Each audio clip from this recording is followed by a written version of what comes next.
Assalamualaikum warahmatullahi ta'ala wabarakatuh. Sahabatku yang dimuliakan Allah, untuk menjawab pertanyaan ini sebenarnya sangat mudah. Kita harus menggarisbawahi atau kita harus menyepakati satu hal dulu. Satu hal itu adalah bahwa Allah Subhanahu wa ta'ala sebagai zat, sebagai Rabb, sebagai ilah yang kita ibadahi itu adalah Rabb yang pasti, ilah yang pasti. Kepastian Allah inilah yang kemudian berlangsung pada seluruh ketetapannya, perintahnya dan larangannya. Jadi kalau kita mau tahu apa sih, bagaimana sih, atau apa yang membuat sholat kita, apa yang membuat ibadah kita itu diterima oleh Allah Subhanahu wa ta'ala atau tidak, kita tinggal lihat syarat sholat itu diterima atau ibadah itu diterima. Kalau ibadah itu sah, sholat kita diterima manakala sholat kita sah, manakala sholat kita sah. Dan sahnya sholat itu disusun oleh para ulama-ulama fikih. Kemudian kita mengenal yang namanya syarat dan rukun. Jadi kalau syarat dan rukunnya sholat itu sudah kita laksanakan, kita penuhi, kita jalankan, kita lakukan, maka sholat itu menjadi sah. Dan ketika sholat itu sudah sah, maka insya Allah ta'ala sholat kita pasti diterima oleh Allah Subhanahu wa ta'ala. Saya katakan pasti diterima. Hanya saja yang mungkin kita tidak tahu adalah seberapa kualitas ibadah kita, seberapa kualitas sholat kita. Dan ini menentukan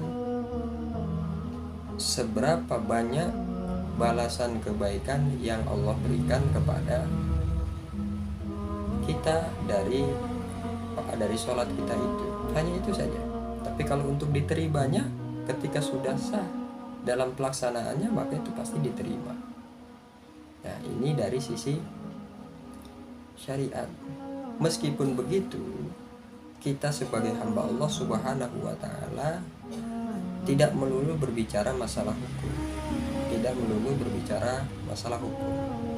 Di dalam Islam atau ajaran Islam itu sendiri terkumpul padanya 3 hal: akidah, syariat, dan akhlak.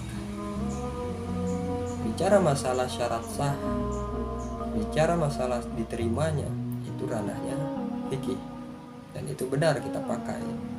Tapi kita sebagai hamba, kita harus juga berbicara masalah akhlak.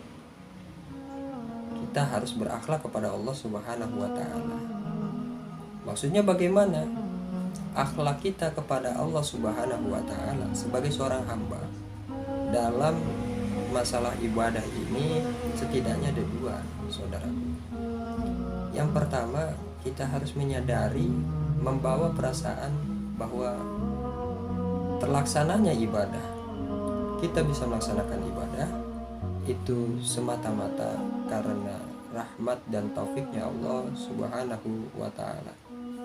Jadi tidak membuat kita berbangga diri, sombong, besar kepala dan segala macamnya, tidak.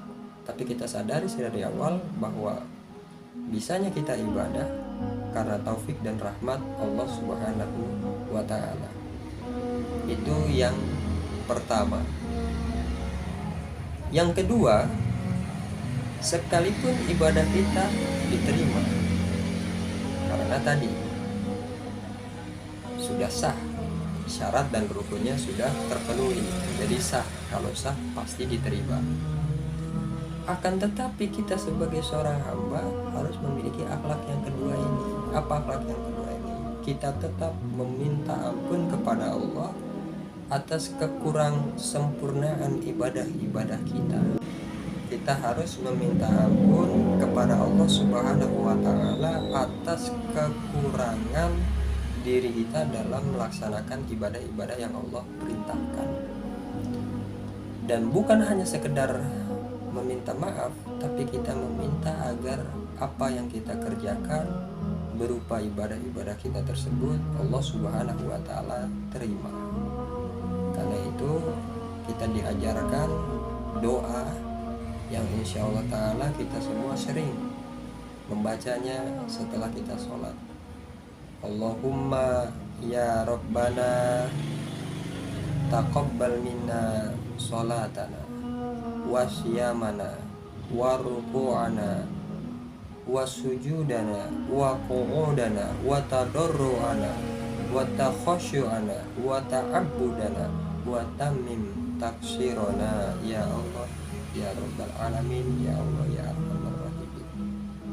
Pastikan kita sering berdoa seperti itu.